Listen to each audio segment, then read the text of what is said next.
দিগন্ত বিস্তৃত চা বাগান, মনে হয় কেউ যেন সবুজ গালিচা পেতে রেখেছে। চারদিকে শুধু ঢেউ খেলানো চা বাগান, আর চা বাগানের বুক চিটে চলে গিয়েছে নির্জন পিচের রাস্তা। এই রাস্তা ধরে আপনি হেঁটে যেতে পারেন দিক শূন্যপুরে, একাও হাঁটতে পারেন, অথবা প্রিয়জনকে সঙ্গী করে। নিজেকে খুঁজে পাওয়াটাই তো আসল। চারদিকে 7টি চা বাগানের পাহাড়, গোপালধারা, চামং, থারবো, নাগরি। প্রতিটি পাহাড় ঢাকা সবুজ চায়ের পাতায়। আর সেই পাহাড়গুলোর মাঝখানে সরু উপত্যকার মাঝ দিয়ে বয়ে চলেছে এক উচ্ছল নদী। বুক ভরে চা বাগানের গন্ধ নিয়ে এবার নদীর কাছে গিয়ে বসতে পারেন, নদীর সাথে শেয়ার করতে পারেন মনের কথা। গ্রামের পাশ দিয়েই কলকল শব্দে বয়ে চলেছে এক নদী। নদীর নাম রাংভং। বর্ষায় রাংভং নদীর জল পাহাড়ের মাটি বেয়ে নেমে আসে, আর সেই জলের রং হয়ে যায় তামাটে, কিছুটা ঘোলাটে। তখন নদীটা আর শুধু নদী থাকে না, হয়ে ওঠে এক তরল তামার রেখা, যা পাহাড়ের বুক চিরে নেমে আসছে সমতলের দিকে। সেই রং থেকেই নাম, সেই নদী থেকেই পরিচয়। নদীর নামেই এই গ্রামের নাম তাবাকোশি। নেপালি ভাষায় তাম্বা মানে তামা, আর কোশি শব্দের অর্থ নদী। তাই এই থেকেই গ্রামের নাম হয়েছিল তাম্বাকোশি, পরে অপভ্রংশ হয়ে দাঁড়ায় তাবাকোশি।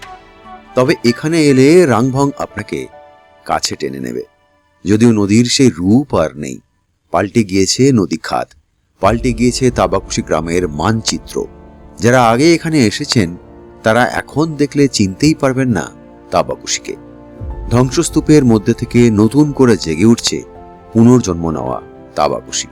চলুন তাহলে সেই গল্পই তুলে ধরি এই পর্বে। আর সঙ্গে থাকছে এখানে কিভাবে আসবেন, কোথায় থাকবেন, কি কি দেখবেন, যাবতীয় সব তথ্য।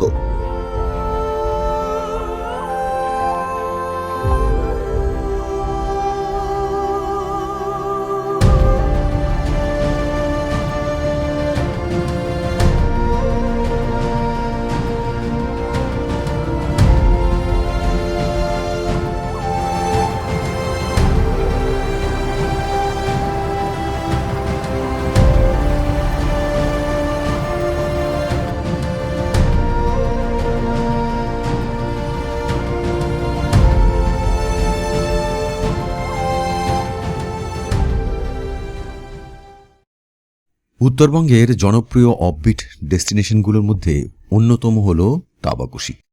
মিরিক থেকে প্রায় 8-10 কিলোমিটার দূরে সমুদ্রপৃষ্ঠ থেকে আনুমানিক 4000 ফুট উচ্চতায় অবস্থিত নদী ও চা বাগান বেষ্টিত এই গ্রামটির চারপাশে ছড়িয়ে আছে সবুজ চা বাগান, যেগুলোকে জড়িয়ে বয়ে গেছে রাংভং নদী। নদীটি যেন গ্রামের প্রাণ স্পন্দন। এখানে যারাই আসেন তারাই রাংভং নদীর প্রেমে পড়েন। নদীর ধারে বসে আর চা বাগানে ঘুরেই দিন দুয়েক কোথা দিয়ে কেটে যাবে টেরই পাবেন না।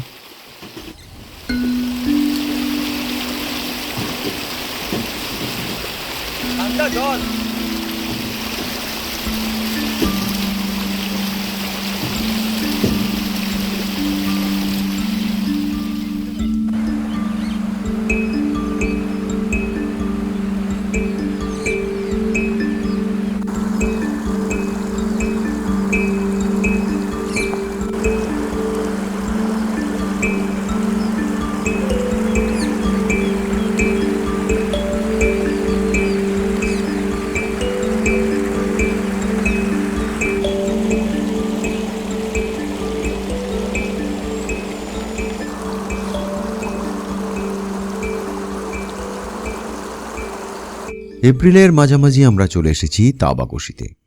তবে অতীতে যে তাবাকোশিকে দেখেছি সেই তাবাকোশির আর অস্তিত্ব নেই বললেই চলে। 2025 সালের অক্টোবরের শুরুতে মেঘভাঙা বৃষ্টি ও ভূমিধসে সেই তাবাকোশি হারিয়ে গিয়েছে। চারদিকে প্রকৃতির সেই রোষের চিহ্ন আজও ছড়িয়ে রয়েছে। নদীখাত সরে গিয়েছে, এখন রাংভাং খানিকটা ক্ষীণকায়া। তবে তাবাকোশিকে পুনর্গঠনের কর্মযজ্ঞ চলছে। তৈরি হচ্ছে রাস্তা, নতুন করে নির্মাণ করা হচ্ছে সেতু। তাবাকোশির সেই আইকনিক ব্রিজটিও প্রকৃতির ধ্বংসলীলার ক্ষত বুকে দাঁড়িয়ে আছে। এই যে ব্রিজটা দেখছেন, এটা কিন্তু তাবাকোশির সেই আইকনিক ব্রিজ। মানে এটা একটা ট্রেডমার্ক এখানকার। এই ব্রিজে দাঁড়িয়ে বহু মানুষ যারা এসছেন এতদিন অতীতে, মানে 2025-এর অক্টোবরের আগে, তারা কিন্তু বহু ছবি এই ব্রিজে দাঁড়িয়ে তুলেছেন। অনেক রোমান্টিক ছবিও জন্ম দিয়েছে এই ব্রিজ। কিন্তু আজ এই ব্রিজ পরিত্যক্ত, তার কারণ এই ব্রিজটা ভেঙে গিয়েছে, এই ব্রিজে যাওয়া আর যায় না, ফলে আপাতত অ্যাবান্ডেন্ট। কিন্তু স্মৃতি রয়ে গিয়েছে। বহু মানুষ যারা অতীতে এসছেন তারা এই ব্রিজটি দেখে হয়তো স্মৃতি মেদুরতায় আচ্ছন্ন হবেন, তাই এটা আপনাদের জানিয়ে রাখলাম। কিন্তু এই মুহূর্তে এই ব্রিজটি সম্পূর্ণভাবে পরিত্যক্ত, যাওয়া যায় না, কারণ নিচে দেখতেই পাচ্ছেন যে কি অবস্থা। একবার আমি আলেখ্যকে বলবো একটুখানি এগিয়ে এসে দেখাতে যে কি অবস্থা হয়ে আছে এই জায়গাটার, তাহলে আপনারা ভালোভাবে বুঝতে পারবেন যে কেন আমি বারবার এই প্রসঙ্গটা তুলে আনছি, যে প্রকৃতি যখন ধ্বংসলীলা চালায় তারপরে সেই জায়গাটার উপর যে ক্ষত রয়ে যায় সেটা দেখলে সত্যি কষ্ট হয়।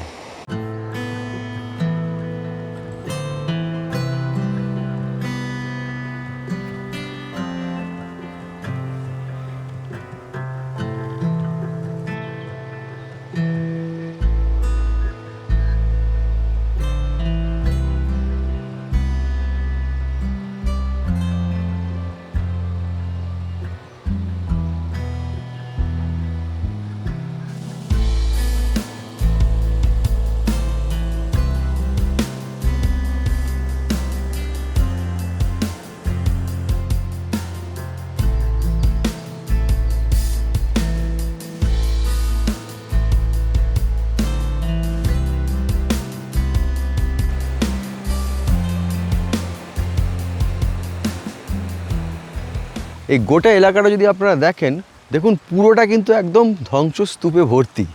সেই 2025 সালের অক্টোবরে যে ভয়াবহ বন্যা এসেছিল তার ফলে পুরো নদী খাত এখন এই পাথর এবং বোল্ডারে ভর্তি হয়ে গিয়েছে, সেই নদী উধাও হয়ে গিয়েছে।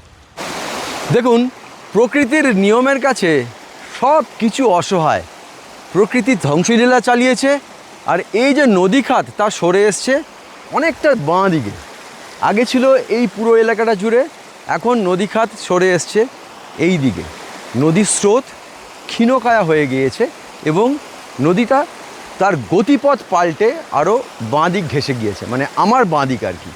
অ্যাকচুয়ালি নদীটাই ডান দিকে ছিল, কিন্তু প্রকৃতি তার কালের নিয়মে আপনারা জানেন যে নদীর গতিপথও পাল্টায়, ফলে রাংবাং নদী এখন অনেকটা সরে গিয়েছে, ক্ষীণকায় হয়ে গিয়েছে। হয়তো বর্ষাকালে জলস্তর আরও বাড়বে, কিন্তু এই যে গোটা এলাকাটা দেখছেন, এই গোটা এলাকাটাই অ্যাকচুয়ালি রাংবাং নদীর গতিপথ ছিল, বা এখান থেকেই নদী খাত ছিল। পুরোটাই এখন ভেঙে চুরে গিয়েছে এবং নদীপথ যেটা সেটা সরে গিয়েছে। মানে এই তাবাকুশি গ্রামটা 1004 ফুট উঁচুতে, এবং এটা একটা অদ্ভুত গ্রাম উত্তরবঙ্গের, যে গ্রামে একই সঙ্গে নদীও পাবেন আবার চা বাগানও পাবেন। এবার চারদিকটা এই মুহূর্তে তো মেঘে ঢেকে রয়েছে, তো রোদ উঠলে তার একরকম সৌন্দর্য, আবার মেঘ ভেসে বেড়ালে তার আরেক রকম সৌন্দর্য, এবং তার সঙ্গে যদি নদী আর চা বাগানের মিশ্রণ ঘটে তাহলে অবশ্যই সেই জায়গাটা স্পেশাল হয়ে যায়। তাবাকুশিতে থাকার জায়গার অভাব নেই, অনেকগুলো হোমস্টে আছে এখানে জনপ্রতি থাকা খাওয়া দিন প্রতি 1000 টাকার মতো। আমরা কলকাতা থেকে শিলিগুড়ি হয়ে তাবাকুশি পৌঁছেছিলাম দুপুরের দিকে। আমরা উঠেছিলাম তাবাকুশির ইয়াকথুম্বা হোমস্টেতে। রাংবাং নদীর কাছেই আস্তানা। আবার একটু উপরের দিকে উঠে গেলেই সবুজ চা বাগান। হোমস্টের মালিক শুভম সুব্বা ও তার স্ত্রী হোস্ট হিসাবে বেশ আন্তরিক। এখানকার খাওয়া দাওয়াও ঠিকঠাক, আর থাকার জায়গাটি বেশ সুন্দর।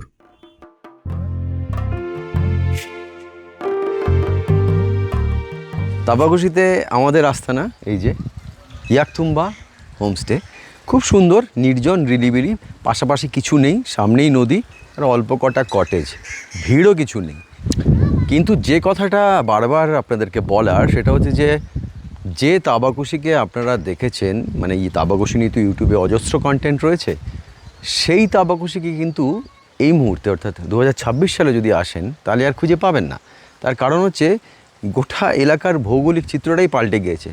2025 সালের অক্টোবরে যে ভয়াবহ বন্যা দেখা দিয়েছিল, মেঘভাঙা বৃষ্টি, এবং সেই বৃষ্টির জলের তোড়ে ফুঁসে উঠেছিল এই শান্ত রাংভাং নদী, এবং সেই নদীর জল সামগ্রিকভাবেই এলাকা তলিয়ে যায়, অনেকটা এলাকা তলিয়ে যায়, রাস্তাঘাট ভেঙে চুরে গিয়েছে এবং যে তাবাকশি যেরকম দেখেছিলেন সেরকম কিন্তু নেই, অনেক জায়গাতেই একদম ভেঙে চুরে রয়েছে। আমরা অনেক কষ্ট করে এসেছি বলা যায়, সুমো গোল্ড ছিল বলে তাও আসতে পেরেছি, সে চাকা প্রায় মাঝে মধ্যেই ফেসে যাচ্ছিলো, কারণ নদী ভেঙে অনেকটা রাস্তা গিলে খেয়ে নিয়েছে, ফলে সেই তাবাকশি আর নেই। চারদিকেই এখনও অবধি ধ্বংসস্তূপের চেহারা রয়েছে, ছবি দেখলেই আপনারা বুঝতে পারবেন।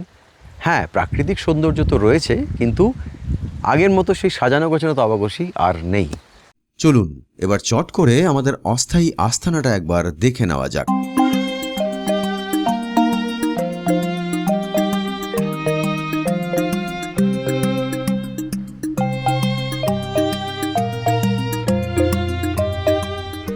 ভেতরটা খুব সুন্দর, সাজানো গোছানো, একদম টেন্ট হাউস টাইপের। এই যে দেখি বুঝতে পারছেন, এই যে এদিকে একটা বেড, এদিকে একটা বেড, আর এই হচ্ছে আয়না মানে ড্রেসিং টেবিল, আর হচ্ছে টয়লেট, যা যা অ্যাক্সেসরিজ লাগে টয়লেটের সবই আছে, বেসিন আছে, আয়নাও আছে, বেসিনও আছে, গিজারও আছে, ঠিকঠাক। তবে ফার্নিচার ছিমছাম, কিন্তু খুব সুন্দর দেখতে ঘরটা। ইয়াকথুম্বা হোমস্টে খুব ভালো, বেশ সুন্দর জায়গাটা। আর এটা হচ্ছে অনেকটা এলাকা জুড়ে তো এই হোমস্টেটা, ক্লামজি নয় আর কি। আর এটা হচ্ছে ডাইনিংটা একবার দেখুন, চলুন। এই হচ্ছে কটেজগুলো, আর এই হচ্ছে পাশে ডাইনিং।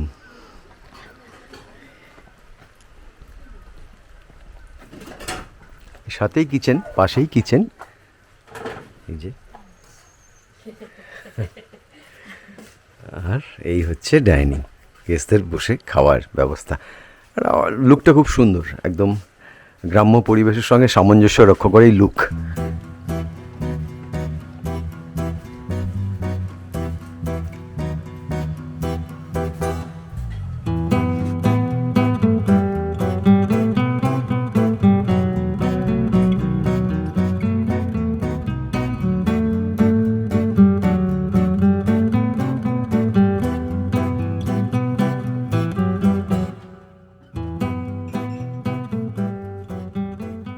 বেলা হয়ে গেছিল, এখানে আসার পর থেকে টই টই করে ঘুরে বেড়াচ্ছি। এবারে লাঞ্চটা সেরেই নি, দুপুরের খাওয়ার আয়োজন সারাই ছিল, কাঁসার থালায় সুন্দর পরিবেশনের ব্যবস্থা, দেখেই অর্ধেক পেট ভরে গেল।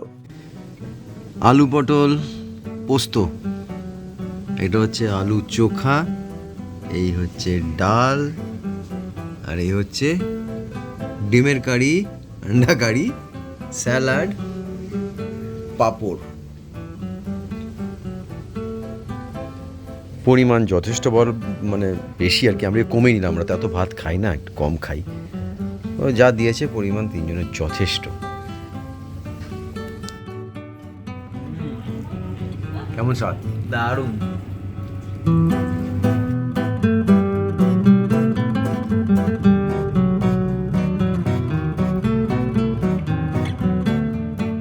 যতক্ষণ আমরা খাচ্ছি ততক্ষণ বরং আপনারা জেনে নিন এখানে কিভাবে আসবেন।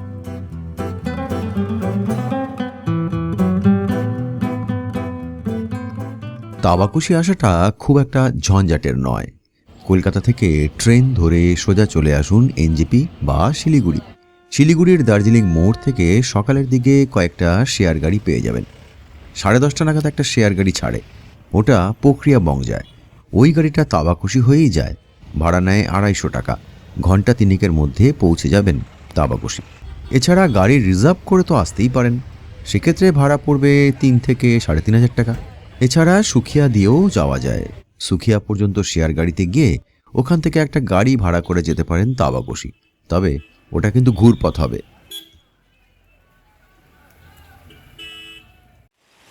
দুপুরে খাওয়া দাওয়ার পর আমরা তো ঘরে বসে থাকি না, তো বেরিয়েছি এই তাবাকুশি একটু হাঁটবো আর কি। কিন্তু যে তাবাকুশি দেখেছি আর কি অতীতে, সত্যি সেই তাবাকুশি যেন সম্পূর্ণরূপে একটা ভোল বদলিয়ে গেছে, মানে ভোল বদল ঘটে গেছে। একটা ঘটনা যে একটা জায়গার উপর এতটা ছাপ ফেলতে পারে, সেটা আমরা উত্তরাখণ্ডে তো দেখেছি, আমি নিজেও দেখেছি উত্তরাখণ্ডের সেই চিত্র। এবার উত্তরবঙ্গের এই জায়গাটা অর্থাৎ তাবাকুশিতে এসেও প্রকৃতি ধ্বংসলীলা চালা যে কী তার ভয়ঙ্কর রূপ হয়, তার একেবারে বাস্তব চিত্র এই আমার চারপাশে। মানে আপনারা যারা এসছেন তাবাকুশিতে, তারা যদি আবার তাবাকুশি আসেন, এই জায়গাটা এলে আপনারা চিনতে পারবেন না, সত্যি পুরো গোটা এলাকাটার ভোল পুরো বদলিয়ে গেছে।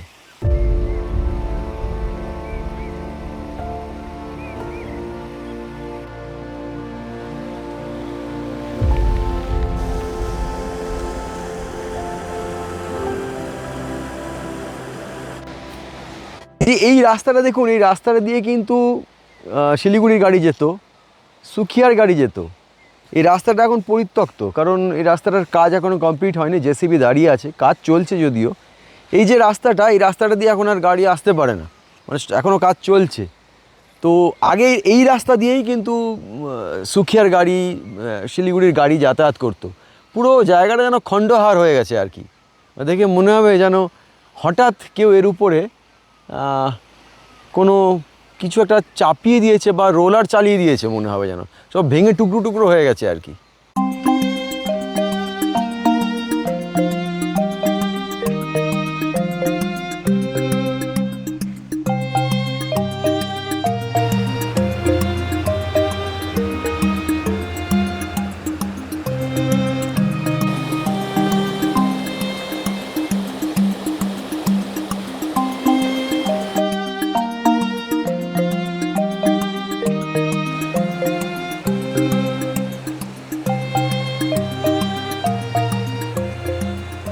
এটা হচ্ছে তাবাকুশির স্ট্যান্ড আর কি, মানে কি বলবো, জিপ স্ট্যান্ড বলতে পারেন। এখানে এটা তো বড় কিছু জায়গা নয়, কয়েকটা শেয়ার জিপ আসে। আমার পেছনে যে রাস্তাটা দেখছেন, সেই পেছনের রাস্তাটা শিলিগুড়ি থেকে আসে। আর আমার ডান দিকে যে রাস্তাটা, ডান দিকের রাস্তাটা যা হচ্ছে পোখরিয়াবং। গোটা তাবাকুশিটাই পর্যটন মানচিত্রে একটা সময় হু করে উপরের দিকে উঠে আসছিল, কিন্তু এই প্রাকৃতিক বিপর্যয়ের পরে এই জায়গাটা একটু ভাটা পড়েছে পর্যটনের ক্ষেত্রে। যতক্ষণে রাস্তাঘাট আবার নতুন করে রিকনস্ট্রাকশন হচ্ছে, সব জায়গাগুলোকে আবার ঠিকঠাক করে মেরামত করা হচ্ছে, ততক্ষণ পর্যটকদের এখানে আসার সত্যি একটু সমস্যা আছে। কারণ রাস্তাঘাট তো করা ভালো না, কিন্তু আসা যায় না তা নয়, আমি এটা বলবো না, আসতে অবশ্যই পারো, কারণ জায়গাটা তো সত্যি সুন্দর। চা বাগান এবং নদীর অদ্ভুত এক সুন্দর কম্বিনেশন। ফলে আসুন, তবে একটু খোঁজখবর নিয়ে আসবেন। এটা তাবাকুশির সুইমিং পুল, এবং এই সুইমিং পুলটি নাকি এই চত্বরের, এই দার্জিলিং এলাকার সবথেকে বড় সুইমিং পুল। কিন্তু সুইমিং পুলের যা দুরবস্থা দেখছি, রক্ষণাবেক্ষণের কাজ বোধহয় হয় না, বোধহয় নয়, মানে হয়ই না, না হলে এইরকম দশা কেন হবে আর কি।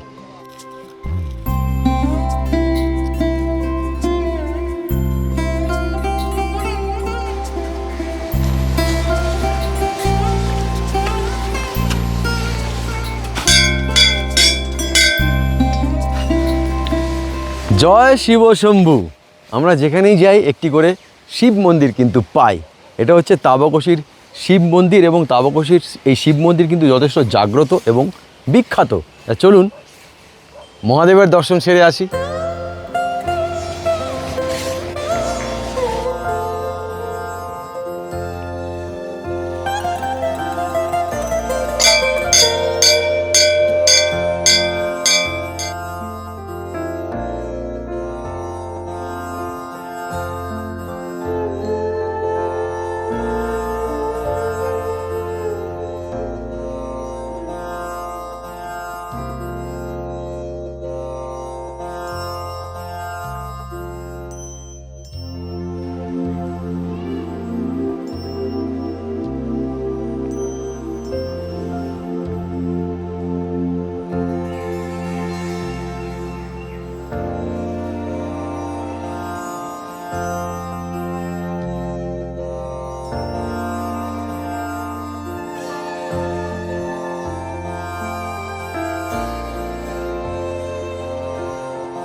এই জায়গাটার পোশাকি নাম আসলে রংভং তাবাকুশি ট্যুরিস্ট স্পট, মানে চালু কথায় বা এখানকার লোকাল লোকজন বলে বা ট্যুরিস্টরা বলে থাকে, এটা তাবাকুশি পার্ক। তাবাকুশিতে একটা পার্ক আছে। একটা কথা বলিনি যে তাবাকুশিতে দেখার মতো তেমন কিছু নেই, এটি একটি জাস্ট অফবিট ডেস্টিনেশন। এখানে ঘুরে বেড়ান, খান দান, শান্তি আছে, নদী আছে, চা বাগান আছে। তবে এই শিব মন্দির একটি আছে দেখানোর, যেটা আপনাদেরকে দেখালাম। আর এই পার্ক আছে, একটা ছোট্ট পার্ক। টিকিট কাউন্টার আছে, যদিও আমি দেখলাম টিকিট কাউন্টারের তালা। আমি যতদূর জানতাম 20 টাকা করে টিকিট নেয়, কিন্তু আমি তো এখন তালা দেখলাম, টিকিটের কাউন্টারে কাউকে বসে থাকতে দেখলাম না। তো এই পার্কটা ঘুরে দেখতে পারে, পার্কটা ভালো, খারাপ না, পার্কটা সুন্দর, সাজানো গোছানো। তবে এই দিকটা খুব একটা ক্ষতি টতি হয়নি, যা ক্ষতি হয়েছে দেখলাম ওই দিকটা। ফলে এখানে এলে এই পার্কটা এখনও অবধি অটুট রয়েছে, ঘুরে বেড়াতে পারবেন।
এটা একজন বিখ্যাত নেপালি সঙ্গীতকারের মূর্তি বা স্ট্যাচু।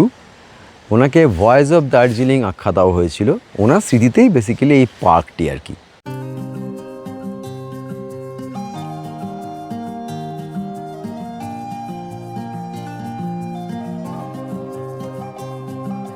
সেই দুপুরবেলায় ভাত টাত খেয়ে বেরিয়ে পড়েছিলাম। বেড়াতে এসে ঘরে বসে থাকতে ভালো লাগে না, তাই ভাঙাচোরা রাস্তা দিয়েই হেঁটে বেড়ালাম গোটা তাবাকুশি। দেখে নিলাম শিব মন্দির আর তাবাকুশি পার্ক। দেখতে দেখতে সন্ধ্যা ঘনিয়ে এলো। তাবাকুশি জিপ স্ট্যান্ডে খানকতক ছোটখাটো দোকানপাট ও রেস্তোরাঁ আছে। একটায় ঢুকে পড়লাম, একটু ওই চাটা, একটু নুডলস এইসব খেলাম আর কি।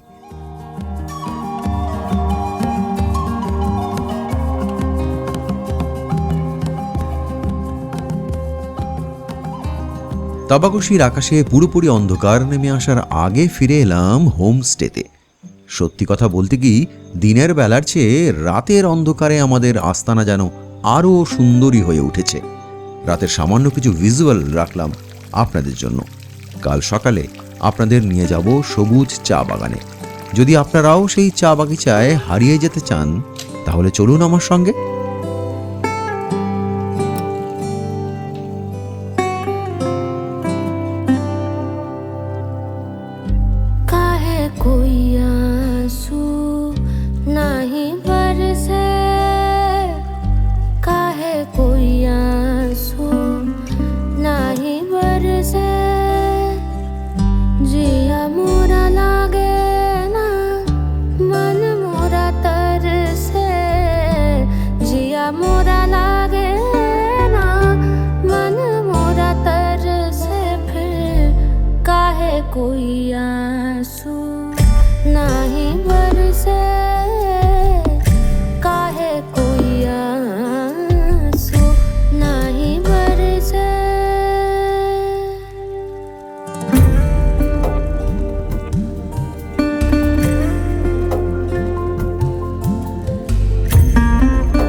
देखूं तोरा मुखड़ा, करूं जो भी सोचूं जो भी देखूं तोरा मुखड़ा, फिर करूं मन में ही मन सा टुकड़ा।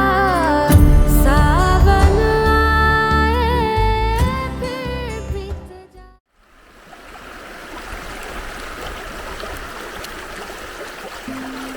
পরদিন সকালে মাথার কাছে এসে ঘুম ভাঙালো রাংভাং নদী।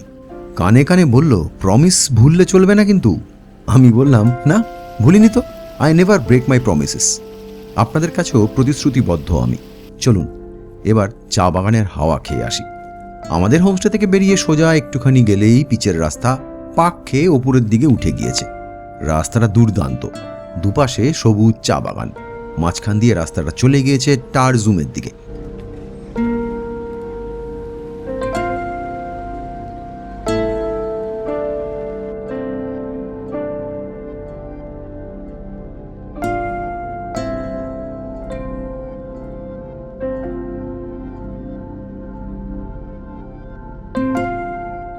এখান থেকে টারজুমের দূরত্ব 5 কিলোমিটার। না, কোনো গন্তব্যের উদ্দেশ্যে যাওয়ার দরকার নেই, জাস্ট চা বাগিচার মাঝখান দিয়ে এই উদ্দেশ্যবিহীন জার্নিটাই অনবদ্য লাগবে। আমরাও তাই অলস চালে হেঁটে হেঁটে ঘুরছিলাম। কোথাও যাওয়ার তাড়া নেই, কোথাও পৌঁছনোর ব্যাপারই নেই, শুধু হাঁটতে হাঁটতে আপনাদের জন্য এই মুহূর্তগুলো ফ্রেমবন্দি করেছিলাম।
তাবাকুশি থেকে হাঁটতে হাঁটতে আমরা এগোচ্ছিলাম।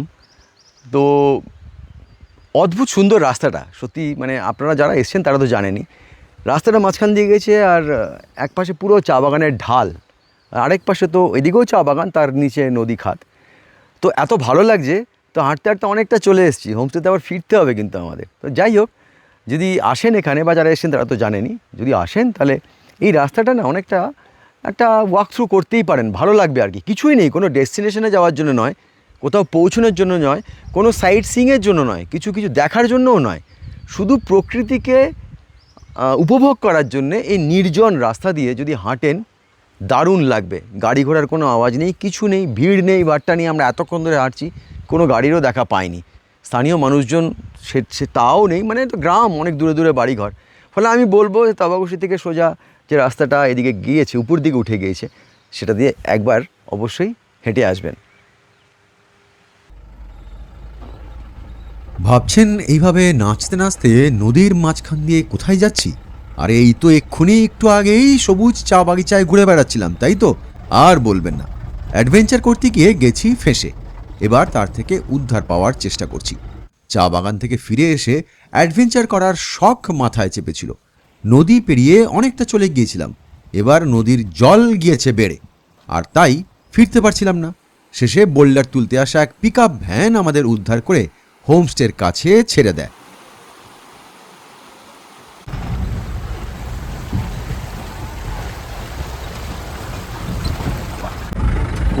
কি এ তো আমরা উঠে পড়েছি পিকআপ ভ্যানে, গেছিলাম অনেকটা, এবার ফিরতে পারছি না, রাস্তাটা খুব খারাপ তাবাকুশির।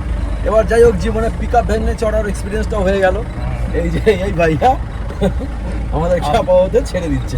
ऑफ रोड के लिए ठीक है ये गाड़ी, महिंद्रा कंपनी का 4x4 पहाड़ में ठीक है। हाय बाबा, फिरने गए देंगे। थैंक यू लिफ्ट देने के लिए। এই হচ্ছে অ্যাডভেঞ্চার করার গল্প। যাই হোক, এবার হোমস্টেতে ফিরে দুপুরের খাওয়া খেতে হবে। তবাকুশির আনাজ কানাজ সব কিছুই তুলে ধরলাম আপনাদের সামনে। তাহলে আজ এখানেই বিদায় নিচ্ছি। এই পর্বটি যদি ভালো লেগে থাকে তাহলে চ্যানেলটি সাবস্ক্রাইব করে পাশের বেল আইকনটি প্রেস করে নোটিফিকেশন সেটিংস অন করতে ভুলবেন না। উৎসাহ দিতে ফ্রিতে একটি লাইকও দিতে পারেন। আর যদি আপনার মন ও হৃদয়কে ছুঁয়ে থাকতে পারি তাহলে আপনার সাধ্যমতো এই চ্যানেলটির পাশে দাঁড়াতে পারেন। স্ক্যানার দিয়ে রাখলাম, ইচ্ছে হলে নিতে পারেন চ্যানেলের মেম্বারশিপও। লিংক নিচে দেওয়াই আছে।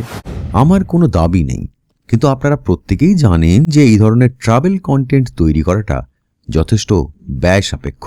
তাই আপনাদের সহযোগিতা ও ভালোবাসাকে পাথেয় করেই আগামী দিনে পথ চলতে চাই। সবাই ভালো থাকুন। আবার দেখা হবে নতুন জায়গায়, নতুন পথে। টাটা।